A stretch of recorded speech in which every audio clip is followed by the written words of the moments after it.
дојдовте. Добро ме најдовме. Како иде работа? Благодарам. Да. Добро работиме, еве како што гледате. Значи, еве сме со штабот, работиме како секој ден и други активности, други денови, да.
Се наоѓаме во општина Желино, каде што ќе разговараме со првиот човек на оваа рурална општина.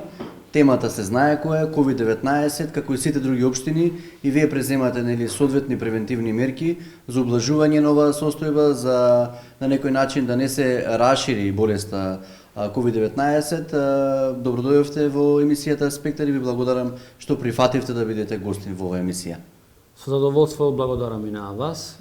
Веќе, како што кажавте, се знае дека се соочуваме сите со COVID-19, за една пандемија што го опфаќа целиот свет, особено Република Северна Македонија, поконкретно и општина Желино, каде и се наоѓаме. Да, ние како општина од првите денови, значи кога се веќе пратени сите мерки од владата, ние ги почитувавме и реагиравме, значи меѓу првите општини во Македонија, каде ги дезинфециравме сите локални патишта, дезинфекциравме сите училишта и јавни простори каде најповеќе се движат луѓето и каде ние сметавме дека таму треба да се дезинфецират. И не само тоа, ние како општина превземавме и други мерки, значи собирање на хуманитарни, значи пакети за социјалните семејства што се соочуваат, особено овие денови со потреби, мислам за храна и за такви работи, доставивме до дома. Имавме неколку состаноци со кризниот штаб од општина Желино, ги соберавме значи целиот наш потенцијал и капацитети и насочивме до сите да бидат многу пазливи и тие да превземат мерки, не само да чекат од општината. И ние сме горди што и среќни, нормално многу сме у координација и со местните заедници кои, например, во Желино, самостојно, значи само иницијативно превзема некои мерки, конкретно собирање на пакети, хуманитарни пакети и ги доставија до сите потребни куќи, значи семејства, и ја облажија ова состојба што се соочуваме сите со COVID-19. Да. И продолжуваме, значи и понатаму ние да превземаме и други мерки што ќе бидат во корист и облажување на целата оваа состојба. Да. Да ни кажете кои се институции нели учествуваат во тој кризен штаб што е формиран во општина Желино и кои се заклучоците тој кризен штаб? Кои се апелите и дали може би има нешто што на некој начин вас како општина, меѓутоа и на другите институции кои што се во кризниот штаб што недостасува и што може би треба помош од владата за полесно справување со оваа состојба? Значи, од првиот ден со полицијата ние имавме контакти и кризниот штаб веќе функционира и порано, не само сега, но сега беше поинтензивен и реактивиран. Ние, значи, ги повикнавме сите местни заедници, пошто тие треба да го прошират, да ги прошират сите мерки, што се многу важни за граѓаните, пошто сметаме не сите граѓани се известени за мерките од владата. Тоа е прво многу битно. Полицијата кажав, дирекција за заштита и спасување, што оперира и во Тетово, не само во општина Желино, тие се надлежни за целиот регион. Кризниот штаб, што е генерален кризен штаб, и Црвен крст, значи тие беа присутни, и нормално советници, представител на советот и други лица што ние ги сметавме дека би помагале на нашите активности, и со сите тие веќе ние имаме една група и сме во координација секој ден и за секоја мерка навремено, значи ги известуваме да бидат пазливи и да ги известат и другите граѓани освен општината.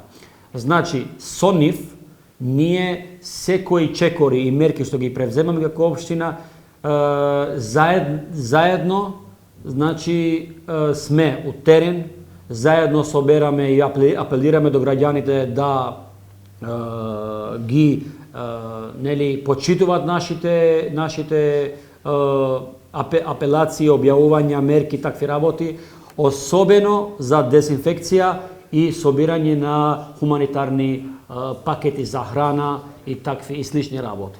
Значи, сите овие активности, дезинфекција, храна,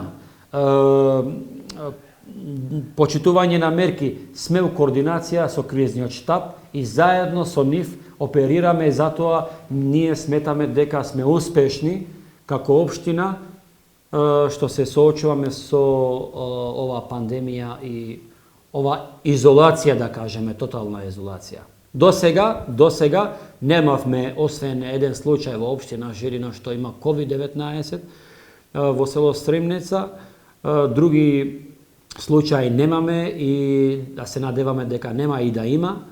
Сега треба да имаме и трпение, пошто гледаме дека не се работи само за наша општина, не важат овие мерки само за нас, важат за сите.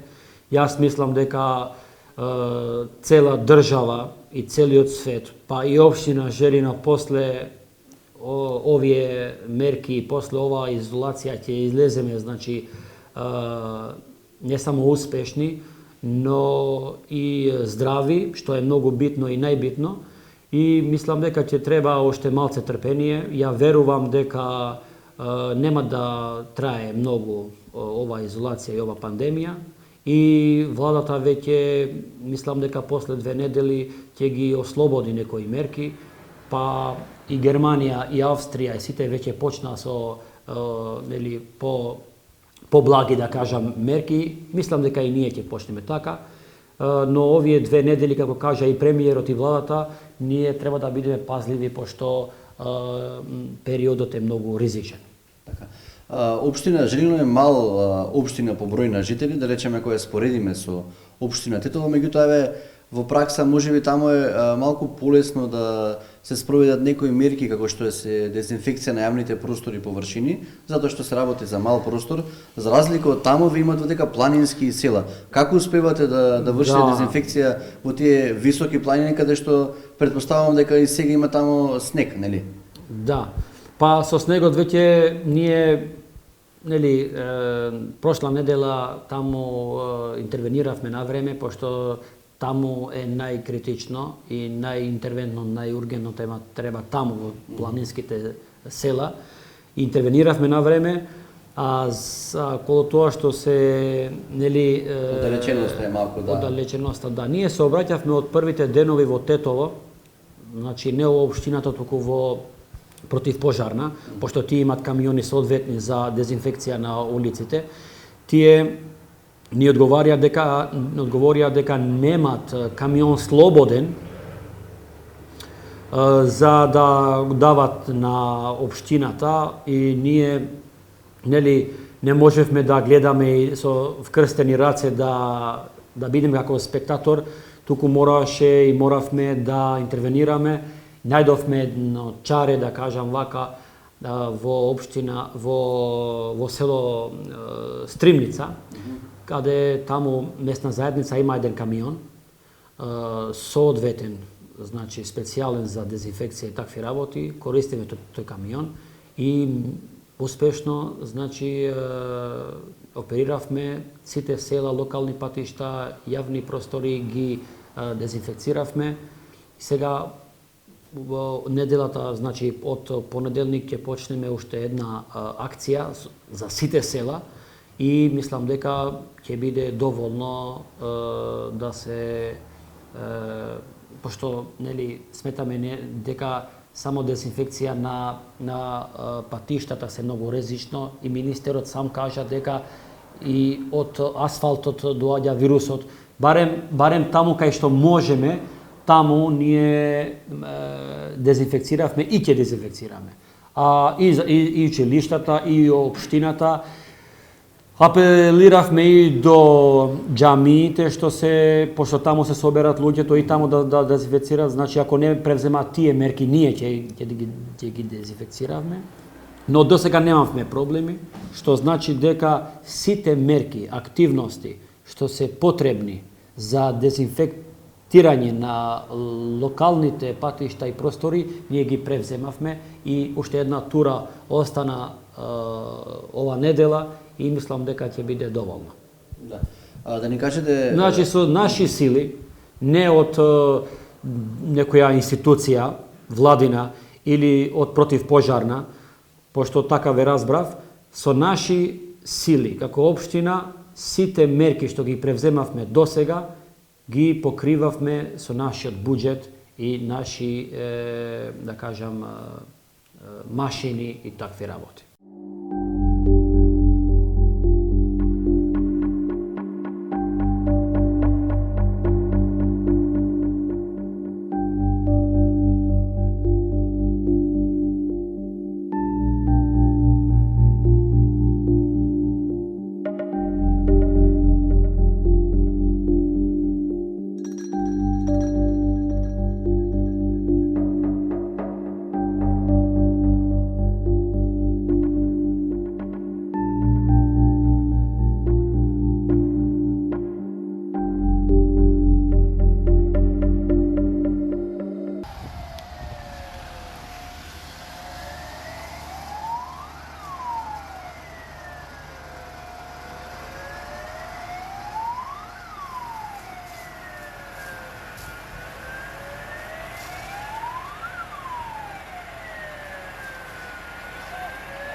така, општинските власти се на прва борбена линија заедно со здравствените институции, другите институции кои што постојат во земјата, меѓутоа за спречување на ширењето на коронавирусот, нормално дека и луѓето, односно популацијата која што живее во овој општини треба да помага со нивниот однос или поконкретно кажано со нивната свест и совест. Колку се свесни и совесни жителите на општина Желино? Дали нели ги почитуваат препораките, дали ја почитуваат одлуката за ограничено движење и слично? Да. Значи до сега во координација со полицијата немаме некој случај што не ги почитува, некој случај што не почитува, значи или нашите мерки или владините мерки. Значи, ние сме задоволни од однесувањето на граѓаните. Сега има случај, нели, индивидуалци што може имат некои ургенции и такви работи, но генерално ги почитуваат и ние сме задоволни за почитување на овие мерки. Да. Речи се сите општини од овој Тетовски регион на некој начин можеме да кажеме претежно руралните, се гастарбајтерски. Како е со странците? Дали има доста жители кои што биле во странство? Колку има во домашна, нели, самоизолација? Колку тие ги почитуваат, нели? Па да, имавме и такви случаи, се уште имаме, значи тоа бројот паѓа. На почетокот имавме 35 случаи. И сега време на време, пошто помина тие 14 дена на изолација, паѓа бројот. Од друга страна имаме многу печалбари наши граѓани што се моментално во некои хотели кај што владата ги определи како сместување за карантин. И некои се во Струмица, некои се во Охрид, некои се во Скопје и во Попова Шапка и такви работи. Значи сме во контакт со нив, некои ги имавме досега во Дебар, значи 6 мина од наши граѓани беа во Дебар 14 дена изолирани, но среќни сме и многу сме, значи, задоволни што тие се сега во дома, се пуштија дома. Сепак полицијата 2 пати на ден оди да ги контролира, да види дали ги почитуваат тие мерки, и досега од полиција, како кажав претходно, немаме некои поплаки или жалби дека некој граѓанин наш не ги почитува тие мерки и препораки. Значи, просто кажано и генерално кажано, ние како општина немаме досега некој проблем што не би го решили како општина.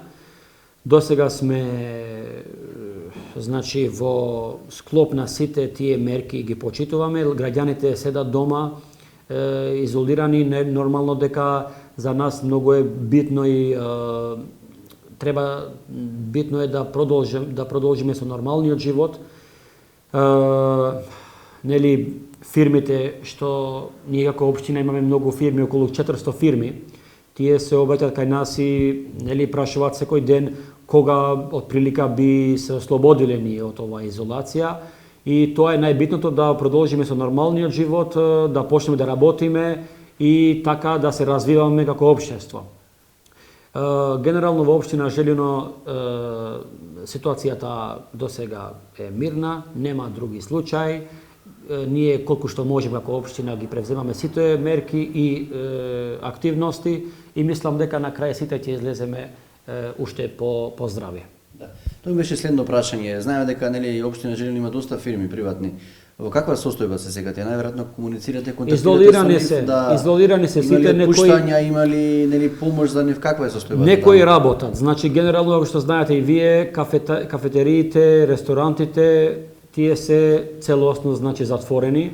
Некои што се бават со производ, тие работат до времето кога трае часот, например, еве овие денови до 16 часот, пошто полициски час ќе почне од поскоро. Другите денови, така, значи со посебни овластувања се движија, пошто, нели, тие не можат да бидат изолирани, пошто имат производ. Треба да се движат. Освен тие, исто и земјоделците. Значи, тие мора да се движат после ограничувањата. Но сето ова што го кажуваме, владата веќе објави некои мерки што ние, нели, како општина ги соопштивме до граѓаните, особено до земјоделците, и тие се известени на време и знаат точно како да ги почитуваат или како да се начинот да се движат после полицискиот час. Да. Сега знаеме дека се границите, нели, речиси затворени за влез и излез, меѓутоа, нели, за време на великденските празници, еве пред Бајрамот, има многу нашинци кои што се во странство. Имате ли контакт, дали се заинтересирани? Многу. Да дојдат, меѓутоа, ако дојдат мора 14 дена во изолација. Дали некој можеби ќе се одлучи да дојдат тука? Значи имаме неколку проблеми, не само да дојдат луѓето овде да бидат во карантин. Тоа не е проблем. Значи младите луѓе, пошто сметаме дека печалбарите се најгенерално млади луѓе. За тие не е проблем. Проблем е за стари луѓе што се надвор и што се, например, со диабетис и такви работи, тие не можат да се надлежат во карантин, пошто имат режим на храна. И тие се жалат, викат, ние не можеме да стоиме овде, сега сакаме да се враќаме дома, но слушнавме дека треба да одиме до карантин. Ние се обраќавме и до Министерство за здравство и тие немат одговор. Значи, полицијата кој ги како пушта... со нив ќе се спроведува? Да, немат, значи, некој ги пушта, некој не, треба, викат тие лекарите да прегледат и да сметат тие дали треба да се пуштаат дома во изолација, самоизолација или да оди во карантин. Други случаи што имаме ние освен ова, имаме и проблемот на ученици, што нели не е директно во прашањето, но е проблем, пошто нели сега се поврзуваме со темата, тие од значи онлайн ги следат наставите. Добро е што Министерство нели ги затвора школите, тоа е добро, но од друга страна ние имаме други проблеми што нели доаѓаат од ова проблематика, пошто немат учениците сите потребни апаратури и соодветни апаратури да се да ги следат тие настави. Например, кај нас во општина Жилино 156 ученици немат соодветни апаратури или интернет да ги следат наставите. Значи тие се жалат кај нас и ние мора ова да го покренаме до Министерство за образование и таму се обраќавме и немаме одговор до сега. Значи имаме неколку проблематики што се некои се во една страна како компании, некои ученици, некои печалбари, некои за социјални потреби. Значи ова пандемија сите нас нели не оштети и сега колку што можеме ние како општина се трудиме, но толку сили имаме пошто сме и рурална општина и немаме некои финансиски директни да кажеме средства за помош да се соочуваме со ова проблематика. И ја мислам дека треба владата некако да ни помогне нас како општини, пошто ние како локална власт се соочуваме директно со потребите на граѓаните. Значи, добро е што владата има мерки што ги објавува тие мерки, ние ги почитуваме и мора да ги почитуваме. Но нас ни треба конкретна помош како општина за да ние да се спроведат тие мерки. Значи не е доволно само да има мерки. Туку треба да има и средства да се спроведат тие мерки. Значи тоа ние бараме од владата и од меѓународен фактор, ако има такви можности, само да произлеземе што побрзо од ова пандемија. Така.